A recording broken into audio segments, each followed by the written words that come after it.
Tuhan, betapa indahnya berada dalam persekutuan. Teristimewa ketika kami akan membaca dan merenungkan firman. Sebab sabda Allah adalah sumber kekuatan, sumber pengharapan bagi ziarah kami di muka bumi ini. Semua kami yang hadir ini siap mendengarkan firman. Kuasai kami dan urapi kami dengan Roh-Mu yang kudus ya Bapa, supaya oleh kekuatan dan hikmat-Nya kami dimampukan menyampaikan pemberitaan firman dan seluruh jemaat dapat menghayatinya dalam terang kasih dan pertolongan Tuhan. Berfirmanlah, kami semua sedia mendengarkannya dalam nama Tuhan Yesus. Amin. Jemaat, marilah kita berdiri untuk mendengarkan firman Tuhan dari Efesus 4 ayat 1 sampai 6.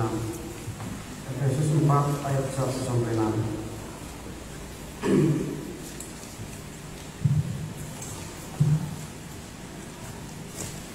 Kesatuan dan karunia yang berbeda-beda. Sebab itu aku menasihatkan kamu, aku orang yang dipenjarakan karena Tuhan, supaya hidupmu sebagai orang yang telah dipanggil berpadanan dengan panggilan itu. Hendaklah kamu selalu rendah hati, lemah lembut, dan sabar. Tunjukkanlah kasihmu dalam hal saling membantu, dan berusaha memelihara kesatuan roh oleh ikatan damai sejahtera. Satu tubuh, satu roh, sebagaimana kamu telah dipanggil kepada satu pengharapan yang terkandung dalam panggilanmu. Satu Tuhan, satu iman, satu baptisan, satu Allah dan Bapa dari semua, Allah yang di atas semua, dan oleh semua, dan di dalam semua. Yesus berkata, yang berbahagia ialah mereka yang mendengarkan firman Allah dan yang memeliharanya. Haleluya.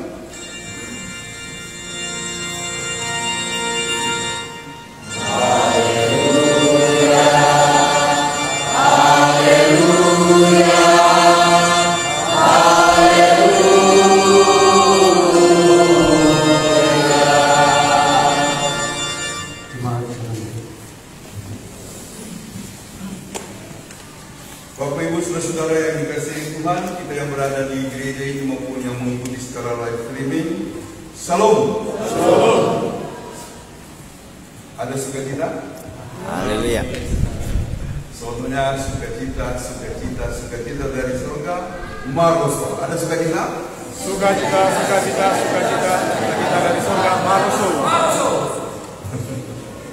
Saudara-saudara, kita bersyukur karena tanggal 21 kemarin kita boleh menerima karunia Tuhan berupa acara yang menurut saya sangat baik, indah, luar biasa, yaitu ibadah syukur HUT GKST, syukur HUT yang ke-76 Gereja Kristen Sulawesi Tengah.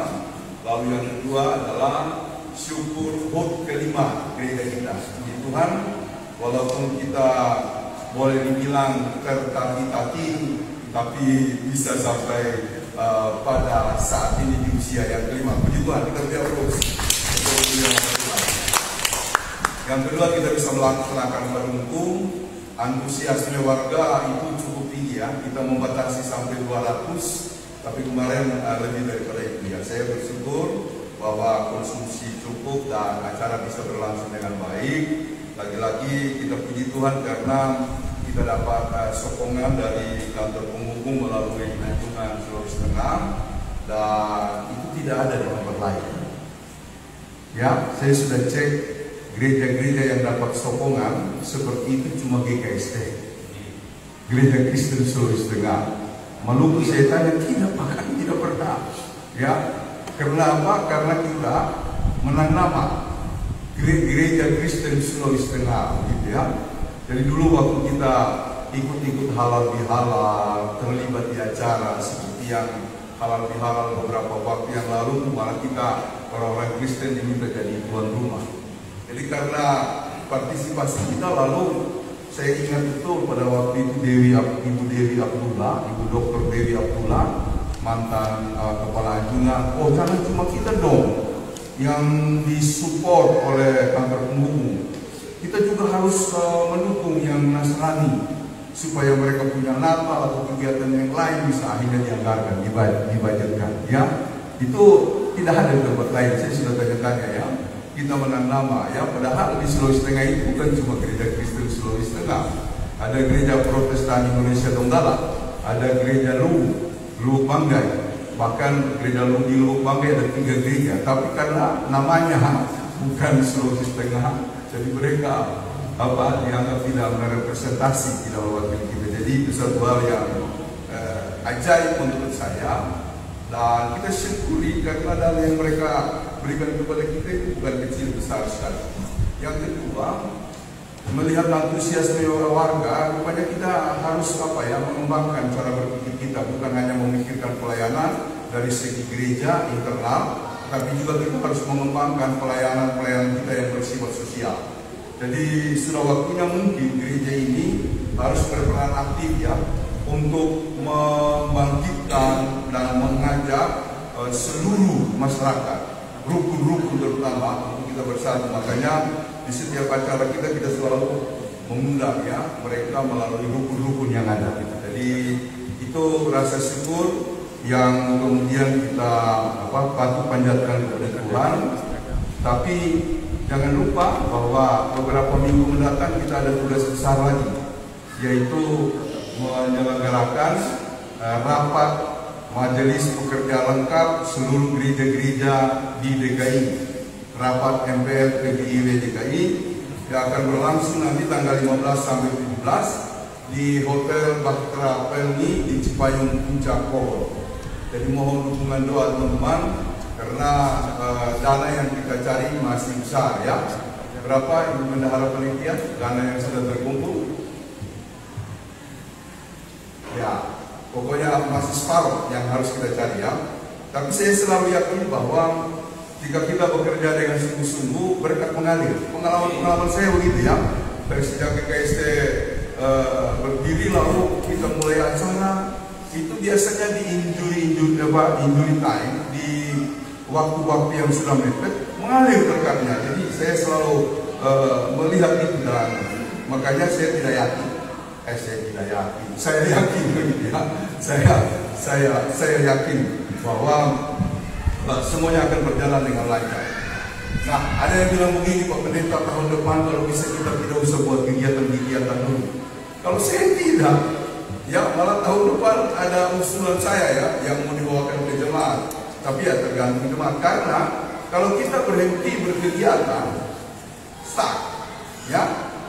Stuck lagi pula kan kalau kita bukan kita yang meminta kayak yang terjadi, ya mereka minta, kenapa kita tidak respon? Di rapat majelis mereka mengatakan, ya kalau dipercaya kita laksanakan.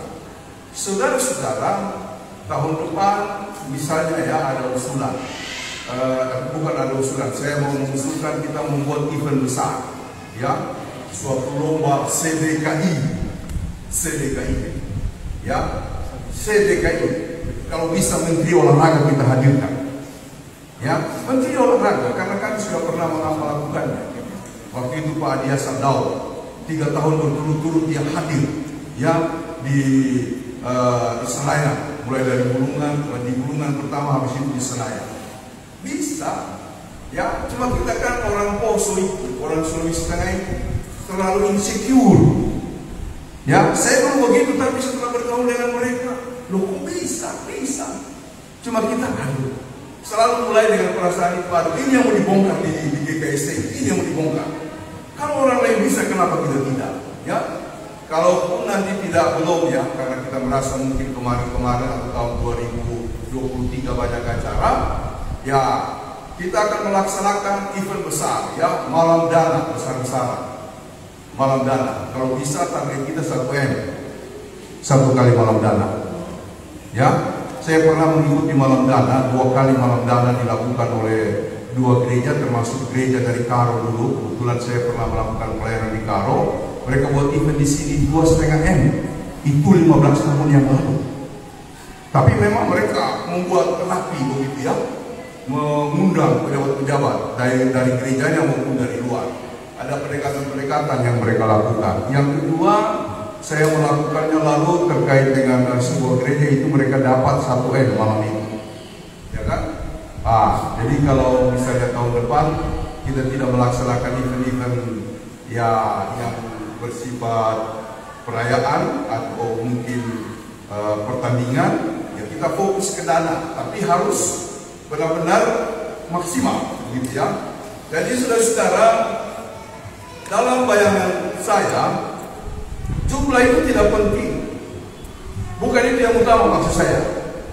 Orang bilang kan kita masih kecil, betul. Tapi saya ingin yang kecil ini berbuat besar daripada kita besar hanya melakukan hal-hal kecil. Ya, jadi ini yang mau kita wujudkan. Kita kecil tapi bisa melakukan hal-hal besar. Karena nanti kalau sudah besar tidak mampu lagi melakukan hal-hal seperti itu. Sudah banyak pikiran, sudah banyak sekali gesekan di sana sini. Biasanya begitu kalau gereja sudah besar. Dia tidak mampu lagi untuk melakukan hal-hal besar. Mumpung kita masih kecil, mari kita tunjukkan supaya di perjalanan waktu di kemudian hari ada catatan-catatan sejarah. Oh, dulu mereka bisa. Mereka baru 30 KK, baru 40 KK, 50 KK, 60 KK. Oh, mereka bisa. Itu yang mau kita sampaikan. Saudara-saudara, semoga kita tetap satu. Namanya hidup bergereja, tidak ada yang mulus-mulus saja. Mari kita selalu bergandengan tangan. Sebagaimana tema hari ini, kita harus selalu bergandengan tangan. Tema hari ini, apa yang dimaksud dengan kesatuan roh? Apa yang dimaksudkan dengan kesatuan roh? Apa yang dimaksudkan dengan hidup dalam kesatuan roh? Saudara-saudara, saya dulu pernah cerita mengenai pengalaman saya yang sampai hari ini saya, kalau mengingatnya saya tersenyum-senyum begitu ya. Jadi dalam sebuah kebaktian pemuda, kebetulan jadwalnya waktu itu di tempat kami di gereja, di rumah pendeta. Maka lalu datanglah para pemuda, kemudian para pemuda beribadah, mendengarkan firman. Selesai itu masuk pada acara keluarga. Saya bilang begini, untuk doa makan saya minta David. Ya, David Kemunan. Lalu si David berdiri. Ya, dia tampak tegang begitu ya. Tapi karena saya yang minta, dia berdiri.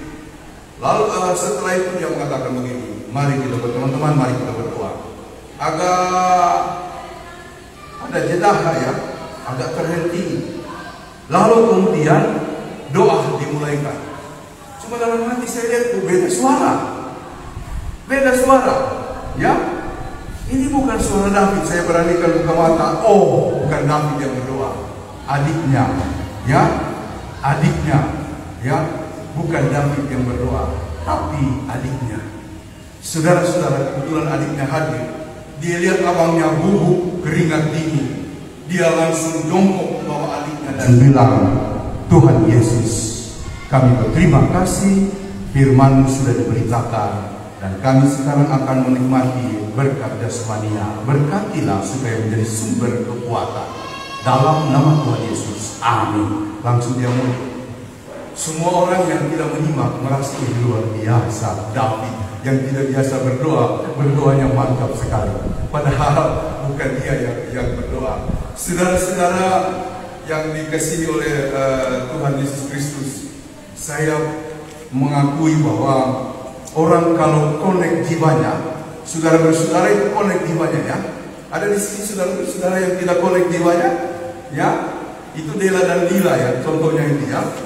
Dela datang kuliah dengan semangat 45, sudah didaftar di Universitas Pertamina. Tetapi baru 2 hari, di hari kedua mamanya mulai lihat, kenapa kamu Dela berlinang air mata, begitu ya, berlinang air mata. Dia rindu kembarannya, belahan jiwanya ya, bukan belahan jiwa tunangan, bukan ya, belahan jiwanya ya. Kalau si Eki dibilang belahan jiwa ya, kita sudah tahu di mana belahan jiwanya gitu loh. Semoga Eki ya kan berjalan dengan baik. Mamanya mengambil keputusan, mamanya Dela.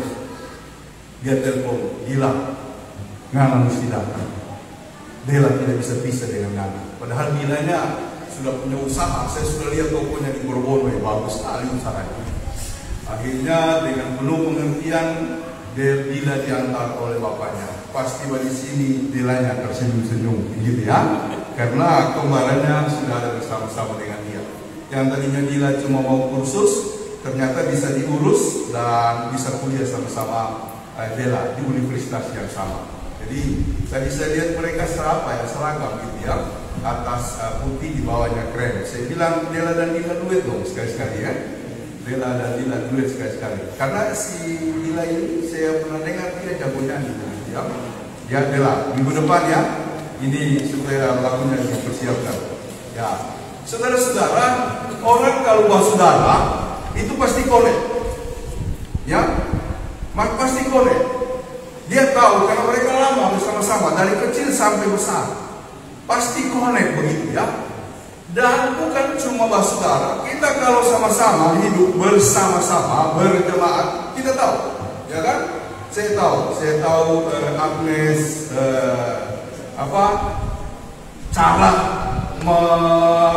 Cara bicaranya begini, atau Mama Abel begitu ya.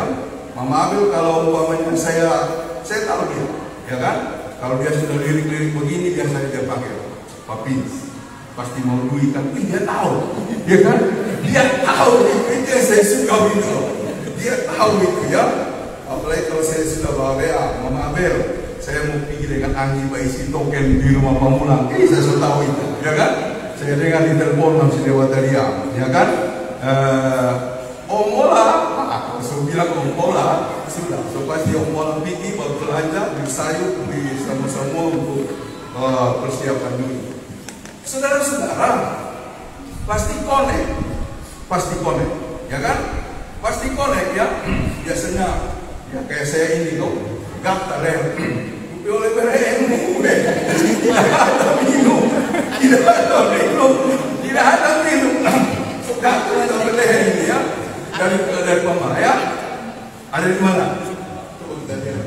Oh ada, kita minum dulu ya. Boleh, ya agak boleh ya. Rupanya saya bilang aku mau menyasar saya ya, kalau sampai tidak ada tadi ya.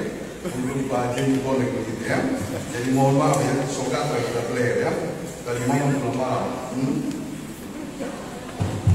Itu namanya kesatuan hati, kesatuan jemaat. Saudara-saudara, kalau kita misalnya menyimak bacaan tadi, sebab itu kata Paulus, aku menasihati kamu, aku orang yang dipenjarakan karena Kristus Yesus, ya, karena Kristus Yesus, supaya apa dikatakan tadi dalam ayat yang keempat, supaya hidupmu sebagai orang-orang yang telah dipanggil berpadanan dengan panggilan itu. Itu yang pertama ya, supaya hidupmu sebagai orang-orang yang dipanggil. Kita ini orang-orang yang dipanggil berpadanan dengan panggilan itu. Karenanya dia mengatakan, hendaklah kamu selalu rendah hati, lemah lembut, dan apalagi dikatakan di situ, hendaklah kamu selalu rendah hati, lemah lembut, dan sabar. Ada 3, bahkan 4. Tunjukkanlah kasihmu melalui sikap saling membantu. Itu orang-orang yang ingin menyelaraskan dirinya supaya dia menghidupi panggilan Tuhan. Yang pertama, ya, hendaklah kamu selalu rendah hati. Saudara-saudara, ini soal rendah hati. Kalau saya baca buku panduannya, rendah hati ada bahasanya, tapi saya tidak hafal kata-katanya. Rendah hati, lemah lembut, ya. Lalu kemudian sabar, ya. Kalau sabar itu hukumone, saya ingat ya. Sabar itu hukumone, sama kasih. Tunjukkanlah kasihmu dalam hal saling membantu. Jadi ada 4 faktor yang dimulai oleh Paulus untuk menjelaskan bahwa kalau kamu memang ingin hidup sebagai orang yang dipanggil Tuhan, maka 4 itu pertama dulu yang harus keluar.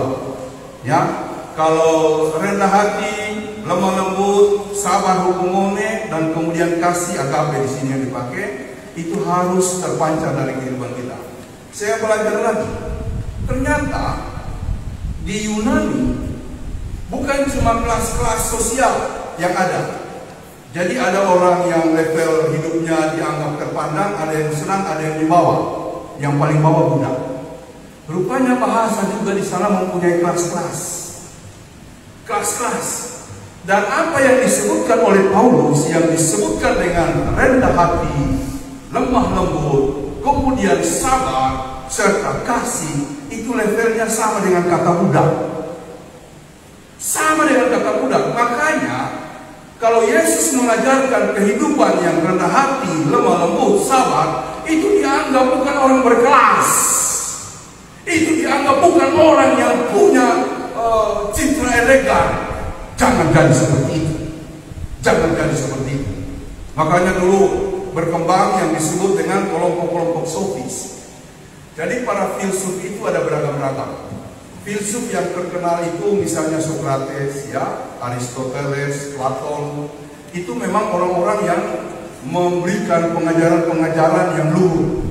Karena itu Socrates matinya dengan minum racun. Kenapa? Karena dia mengajarkan sesuatu yang membuka wawasan supaya orang hidup elegan. Para kaum muda mencintai ajaran-ajaran dari Socrates. Tetapi penguasa marah karena dianggap Socrates telah membius para pemuda. Itulah sebabnya Socrates langsung ditangkap. Ya, kalau Anda tidak menarik pengajaran-pengajaranmu, Anda dipenjarakan. Tetapi Socrates bilang, lebih baik saya dipenjarakan daripada saya menarik kata-kata yang harusnya memang dimiliki oleh masyarakat, khususnya kaum muda. Setelah dalam penjara, rupanya para pemuda ini makin berkembang cara berpikirnya. Masyarakat juga begitu. Ini dianggap mengancam tatanan yang sudah dibangun oleh Kaisar. Lalu Kaisar mengatakan kepada Socrates, jika Anda tidak menarik pengajaran-pengajaranmu, Anda akan dihukum mati dengan cara Anda meminum racun sendiri. Maka Socrates bilang, lebih baik saya mati, saya rela meminum racun daripada saya menarik perkataan-perkataan. Makanya Socrates kan terkenal gambar-gambarnya di hadapan murid-muridnya dan kemudian para pengawal.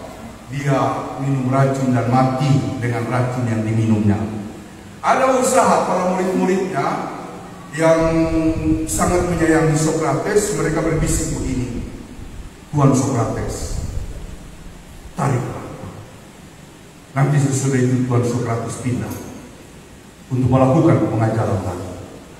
Dia bilang, tidak akan pernah saya lakukan. Jadi saudara-saudara, soal konsistensi itu Socrates salah satu. Jadi seorang profesor Islam studi filsafat lulusan dari Turki, dia pernah mengajarkan hal konsistensi. Saya sudah pernah singgung, ya. Soal konsistensi, si Socrates, si profesor itu mengatakan begini. Soal konsistensi, saya belajar pada dua sosok. Yang pertama Socrates. Kenapa? Karena dia konsisten dengan pengajarannya. Bahkan dia rela minum racun supaya pengajarannya tetap berlanjut. Yang kedua dia bilang, Yesus. Kalau di kitab suci kita namanya Isa Al-Masih. Tak buka mata saya. Ya, tak buka mata saya. Karena Yesus konsisten dengan hukum kasih dari awal, bahkan sampai dia mati di kayu salib. Walaupun dia mati, ya, dia mengatakan, Bapa, ampunilah mereka, karena mereka tidak tahu apa yang mereka perbuat. Saudara-saudara, tapi apa yang Yesus ajarkan itu dalam konteks Yunani, itu nilai hidup yang rendah, orang menghindarinya. Maka ketika Yesus datang, dan apalagi dilanjutkan oleh Paulus dan teman-teman, mereka menganggap ini pengajaran yang remeh-temeh, tidak penting. Karena itu lagi-lagi saya paling sering mengutip kata-katanya si Thomas Carlyle. Thomas Carlyle ini sastrawan Inggris yang ketika di Vatikan dia lihat patung Yesus disalib. Untung Anda sudah mati, katanya.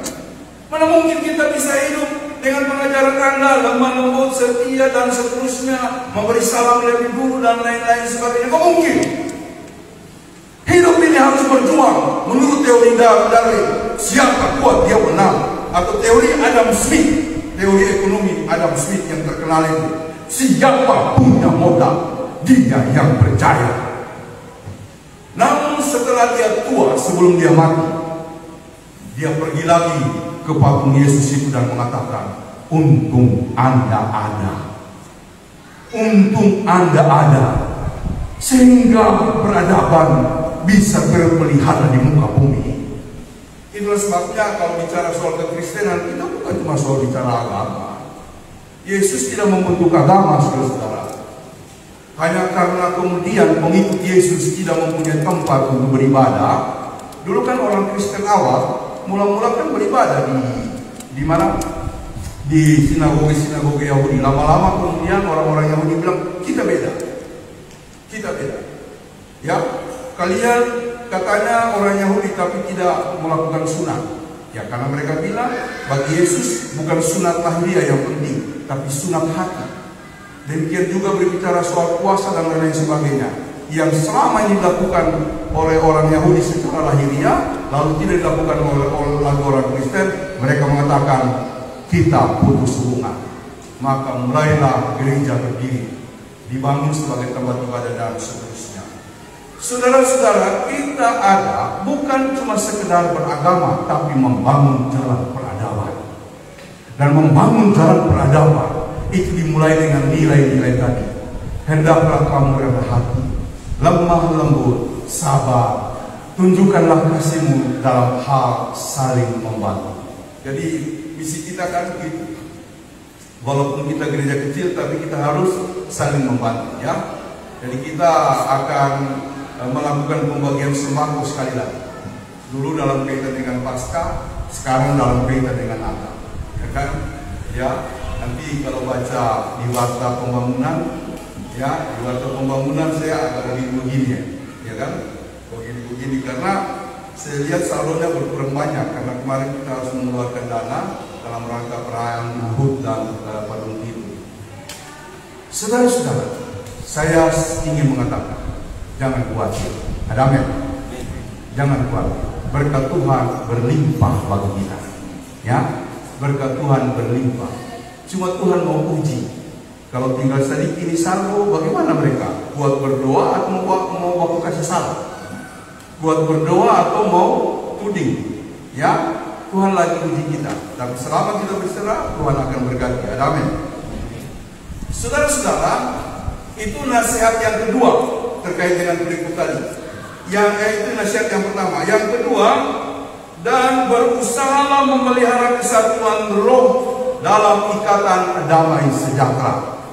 Ya, yang kemudian dijelaskan supaya kita itu satu tubuh dan satu roh. Lalu pada ayatnya yang ke-9, satu Tuhan, satu iman, satu baptisan, satu Bapa, Bapa yang di atas, kemudian Bapa juga, Bapa dari semua, kemudian Allah di atas semua, dan Allah di dalam semua. Ya, Bapa atau Allah dari semua, Allah di atas semua, Allah di dalam semua. Mau menjelaskan mengenai Allah yang Maha Tinggi.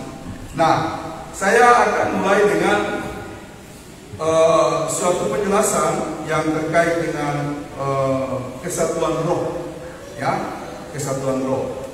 Jadi saya ingat kemarin waktu sermon Bapak Oding yang pimpin sermon. Saya lagi menunggu dia, ini sermon yang pertama dia pimpin. Saya pikir dia portofolio, tidak. Malah bagus dia menjelaskan, bagus sekali dia menjelaskan, ya kan? Sampai saya lihat kalau pendeta ini Oding, ya, banyak orang menyampaikan sermon, tapi kemarin saya catat satu-satu, ya. Saya catat begini beberapa yang dia bilang, dan gagal menurut saya begitu, ya, gagal sekali, ya. Jadi dia bilang begini kemarin yang saya catat, ya, bukan mau puji Oding, tapi memang bagus punya kata-kata, ya. Saya suka. Dia bilang begini, kita sering hanya sebuah perkumpulan, bukan persekutuan. Ini ketua PGI Pak yang bicara begini. Iya, ketua PGI Pak yang bicara begitu. Dulu ketua PGI bilang, kita ini bukan perkumpulan, tapi persekutuan. Iya bilang. Ya, ini kalau pendeta ini bisa jadi ketua PGI. Iya loh. Tapi betul, kita bukan sekedar perkumpulan, persekutuan. mau menggambarkan bahwa pertama kita sekutu dengan Allah. Ya, kita bukan sekutunya iblis atau dajjal, tapi kita sekutunya oleh Allah. Yang kedua, persekutuan itu menggambarkan hubungan yang arahan, hubungan yang saling pengertian. Ya, itu yang pertama yang dijelaskan oleh Paulus. Yang kedua, kita sering berada di tempat yang sama, beraktivitas bersama-sama, tetapi kita tidak bersama-sama. Coba, dalam sekali itu kan? Kita sering berada di tempat yang sama, semua beraktivitas, tapi kita tidak bersama-sama. Wih, bagus sekali itu Pak Pendeta Uni, ya. Ya. Jadi kalau tadi saya tidak hadir, dia bawa itu pas, betul ya. Ya, karena orang yang pimpin sermon itu kita latih. Memang kalau pendeta berhalangan dia naik mimbar, ya, dia maju. Makanya dia harus susun banyak. Wih, luar biasa itu kata-kata ya. Apakah kita seperti yang dibilang Pak Uni? Kita berada di tempat yang sama di gereja GKSD Gloria, masing-masing beraktivitas, tapi ternyata kita tidak bersama-sama. Ya, mari kita renungkan. Kata-kata Paulus yang berikut adalah tanpa kesatuan dengan Tuhan kita tidak bisa satu roh. Weh, dalam sekali kan? Tanpa kesatuan dengan Tuhan kita tidak bisa berada dalam satu roh. Ya, karena itu tadi diajarkan oleh Paulus, biarlah kita satu Tuhan, satu Bapa, satu baptisan. Ketika berbicara soal Bapa dari semua, Bapa atas semua, Bapa di dalam semua. Yang menggambarkan bagaimana Bapa ada di dalam segala segi kehidupan kita, dalam relasi kita, dalam kebersamaan kita. Bapa yang benar-benar mempersatukan. Jadi meskipun mungkin kita punya semangat untuk bersatu, tapi kalau tidak bersama-sama dengan Tuhan, kita akan kesulitan. Yang lain dikatakan masing-masing harus memiliki damai sejahtera supaya dapat memenangkan iman. Ini kata-kata saya suka sekali. Masing-masing harus memiliki damai sejahtera. Karena hendaklah kamu berada dalam kesatuan roh, dalam ikatan damai sejahtera. Ya, dalam ikatan damai sejahtera. Nah, kemudian yang ada dua lagi kata-kata.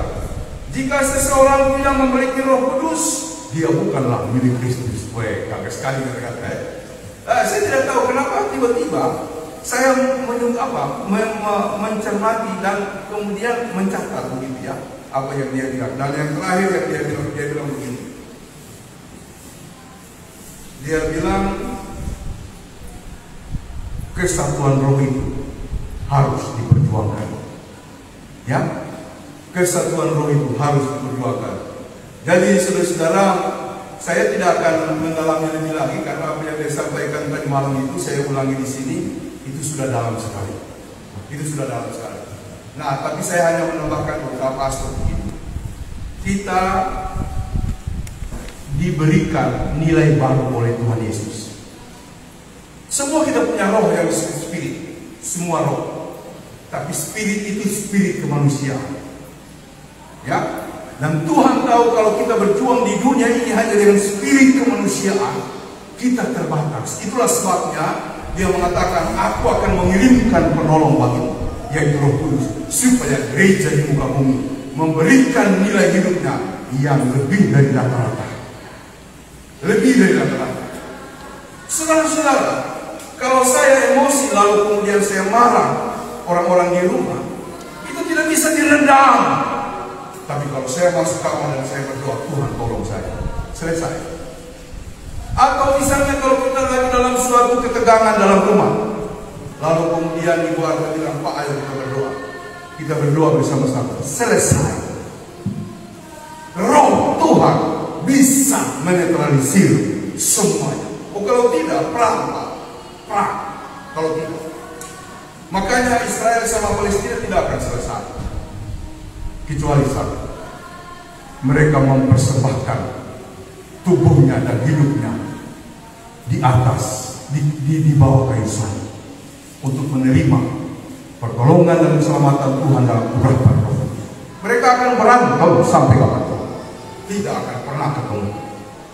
Itulah yang disebut perang abadi. Kecuali satu, damai. Dan itu akan muncul dari Roh Kudus.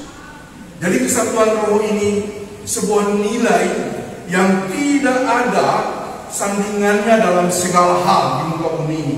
Karena itu karunia khusus bagi gereja untuk membuat kita punya hidup yang bernilai lebih tinggi dari yang lain. Makanya kalau cuma baku-baku kalau cuma tersinggung sedikit bagi saya nggak mempan, ya. Makanya kalau ada di jemaat ini, kalau cuma baku tersinggung saya bilang selesai itu, ya kan? Selesai. Karena memang kita harus bilang selesai. Tidak usah dipanggil-panggil. Misalnya siapa? Doni dengan Pak Jemi itu, ya. Doni Pak Jemi, saudara cerita. Kenapa? Si Pak Jemi tonjok Pak Doni. Mana bisa sampai ya? Mana sampai ya? Kecuali kalau Doni tinggi di rumah Jemi, di atas jalan dia Don, dia balik. Itu baru saya percaya ya. Tapi kalau dibilang di jalan dia tonjok, saya tidak percaya. Mana sampai? Selangkah saya tidak sampai sama Pak Doni itu gitu ya. Tapi ukur, pakai ukur orang. Sudah. Kasih bayar saya kan ini. Orang mesti berusaha untuk memperbaiki. Karena itu latihan rohani bagi kita. Jadi saudara-saudara, dan itu kita dimungkinkan karena kita sudah punya Roh Kudus, ya, sudah punya Roh Kudus. Yang saya layani dulu di jemaat ini, Mama Nanda tahu betul, ya, perpecahan dulu jemaat yang kami layani dan saya masuk di saat itu pecah, hampir pecah, dua kubu yang besar. Satu kubu itu pimpinannya pejabat, yang satu kubu lagi pimpinan pejabat. Waduh, itu luar biasa. Tapi saya minta sama pendeta senior saya yang dulu, saya pergi ke masing-masing pihak. Memang cuma berdoa, Pak, tidak ada cara lain. Dalam segala emosi mereka, saya bilang, Pak, mari kita berdoa, ya kan? Mari kita berdoa. Baru kita tanya, Bapak Ibu, ini kasus mau selesai atau tidak? Kalau Bapak Ibu bertahan, selesailah gereja kita hari ini. Untunglah mereka semua mau, kami mau.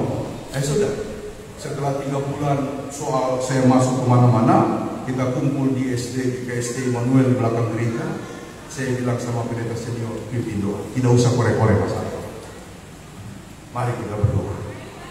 Mereka, kami hari ini mengalami kedamaian dari Tuhan. Bubar. Karena kalau tidak dilakukan, itu yang saya tahu. Kalau cuma yang lain-lain ribut, saya bilang selesaikan sendiri. Kita orang sudah dikasih iman oleh Tuhan. Jadi saudara-saudara, makanya orang rasa aneh kalau dengan saya. Ya. Di gereja dulu ya bisa ikut begitu. So bawa kalian kasih saya sendiri, ya kan? Yang paling parah itu ada seorang vikaris emosional dengan orang. Waktu pagi dengan orang Batak, dia tangkai penatua di kerana. Cuma saya bilang kasih selesai. Apalagi karena vikaris, kasih selesai, ya kan? Kasih selesai. Dia tidak mau. Namanya dulu orang emosional, dia tidak mau. Akhirnya Pipi Mama meninggal. Ya, tapi bukan karena itu, bukan. Pipi Mama meninggal. Mau pulang dia di luar Jawa. Saya datang ke dia di gereja ya. Dia lagi di gereja, saya datang, ya kita memberikan penguatan. Tiba-tiba datang ini bapak orang Batak. Dia bilang, Pak Vikaris, berduka cita, saya cuma bisa kasih ini. Tiket dia kasih. Ya, tiket berapa? 3 juta waktu itu pulang jauh ke kampung. 3 juta. Wah, saya bilang, ini orang yang betul-betul diberkati dan punya iman. Konflik tapi dia datang. Wah, luar biasa. Saya kalau ketemu apa ya, saya baru menemukan itu. Luar biasa. Jadi saudara-saudara, kita diberikan Roh Kudus karena itulah nilai yang akan membuat hidup kita punya nilai tambah, yang akan menjadi kekuatan kita dalam rangka dan lain-lain sebagainya. Jadi kesatuan dalam roh itu tidak tambah. Betul Paulus bilang harus diperjuangkan dengan cara hidup kita berjuang, begitu ya, kita berjuang. Nah, oleh karenanya orang yang hidup dalam Roh Kudus saya catat beberapa aspek. Yang pertama, Roh Kudus membuat kita fokus. Ya, Roh Kudus kita membuat fokus, begitu ya. Fokus dalam membuat tugas, begitu ya. Jadi si Ibu Diaken Risma meskipun pincang-pincang, Ya, kita lagi tunggu dia datang. Ya, datang sebelum persiapan. Memang harus fokus pada tugas. Ya, jangan sampai kita punya jadwal lalu ditunggu tidak datang, ditelepon. Oh, memang saya tugas hari ini. Kalau ada yang begitu, saya berapa kali dengar begitu. Oh, saya tugas hari ini. Saya bilang kasih tinggal orang begitu. Ya, jangan. Dia sudah tahu dan dia sudah dikirim jadwal, ya kan? Kecuali mau dengan menadiri tidak kirim jadwal, boleh. Jadi fokus. Orang yang hidup dalam kesatuan roh, dirinya sendiri diikat oleh kekuatan roh, maka dia pasti fokus. Yang kedua, dia pasti berpikir terbuka dan positif. Terbuka dan positif, ya. Saya belajar ya untuk mengembangkan ini kepada siapapun. Orang mau bilang sih ini begini-begini tidak. Saya bilang dia baik. Dia baik. Karena papa saya dulu ajar begitu. Papa saya dulu ajar begitu. Kan masih ingat cerita saya. Mohon maaf ya, saya cerita ya. Waktu saya mau pergi kuliah, ya, saya mau pergi kuliah, sudah kuliah 1 semester, terus disuruh pulang, liburan kedua disuruh pulang. Lalu kemudian setelah saya liburan, kebetulan tahun 92, itu tahun 92, kenapa saya pulang? Karena waktu itu ada ibadah 100 tahun Injil masuk di tanah kosong. Jadi perayaan besar-besaran. Setelah liburan saya kemudian mau pulang, mau naik kapal motor dari Tentena ke Bengkulu. Dulu ada kapal motor miliknya orang Cina. Lalu kemudian saya disiapkan, mama siapkan, ini siapkan makanan, telur biasa, kesukaan. Makanya saya sampai hari ini suka sekali makan telur. Jadi sudah siap, makan telur ayam, lagi makan nih, lagi makan. Tiba-tiba bapak saya datang. Memang anak si paling.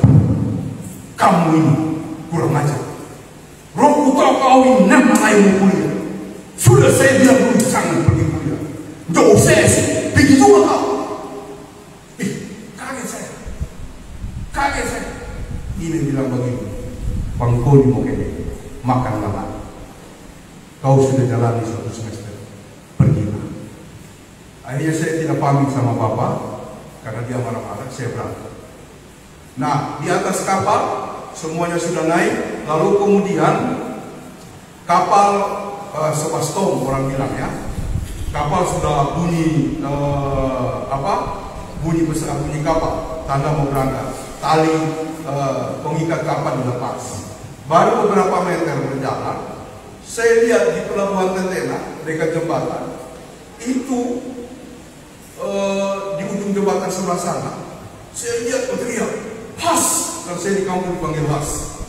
Has, Has. Bapak saya naik sepeda, dia punya sepeda andalan. Rai sini kamu. Saya bilang sama itu yang orang Cina yang nakoda, Om, boleh balik rumah? Saya deg-degan, saya pasti ditampelin. Pas nyandar, saya lompat, saya tinggi dengan penuh ketakutan. Bapak saya sudah di samping sepeda. Ya Bapak. Pas saya bilang begitu, dia pegang, dia ragu. Palaimu, polusi dan kau. Pergilah, cuma ini yang saya mau bilang. Pura-pura tahu rilino sei madago. Semua orang di dunia ini baik. Saya meneteskan air mata. Langsung saya pamit, saya berangkat. Makanya saya berjuang pada dia. Semua orang baik. Karena bapak saya mengambil dari Alkitab, karena sering dia mengajarkan. Jadi orang bilang itu bagaimana apa itu? Tidak, saya baik, dia baik. Ya, bahkan dulu di gereja dulu orang hantam saya bilang dia tetap baik, dia tetap baik. Jadi susah untuk mengikuti cara saya ya. Kadang-kadang istri saya agak kewalahan ya.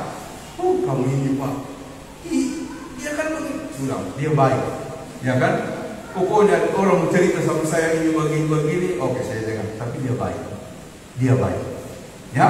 Jadi itu pertama. Yang kedua, ada semacam keyakinan diri, ada kemampuan untuk menyesuaikan diri seperti Paulus. Kepada orang Yahudi aku jadi orang Yahudi, kepada orang Yunani aku jadi orang Yunani, kepada orang yang berdosa aku menjadi orang berdosa, kepada orang yang suci aku menjadi orang suci, kepada orang yang berhikmat aku menjadi orang berhikmat, kepada orang bodoh aku menjadi orang bodoh. Supaya apa? Supaya Injil dikabarkan. Dia melakukan sebuah adaptasi yang luar biasa. Bukan ketika dikatakan menjadi orang berdosa dia benar-benar berdosa, bukan. Melainkan dia mengikuti, memahami dan berada dalam situasi mereka. Saudara-saudara, yang lain yang perlu saya sampaikan adalah optimistik.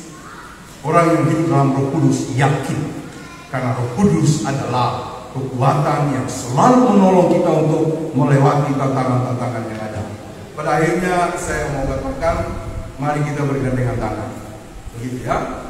Saya ingin sekali ya kita bersaudara, benar bersaudara ya. Jadi kalau suami istri itu kalau untuk ibu harta tidak ada. Ini kan khotbah saya selama ini kok. Untuk ibu harta tidak ada. Ini tinggal Pak Polisi tahu. Berarti selama begitu ya. Selama ya. Atau kalau Pak Robin yang main, kalau dia suka sejatuh liturgi, selama saya khotbah ya. Dia sudah bilang, pokoknya saya kalau suka sejatuh liturgi Pak Pendeta, berarti itu selama, ya kan? Makanya kalau dia suka sejatuh, oh ya, Bapak Ibu saudara-saudara, demikianlah khotbah saya. Amin.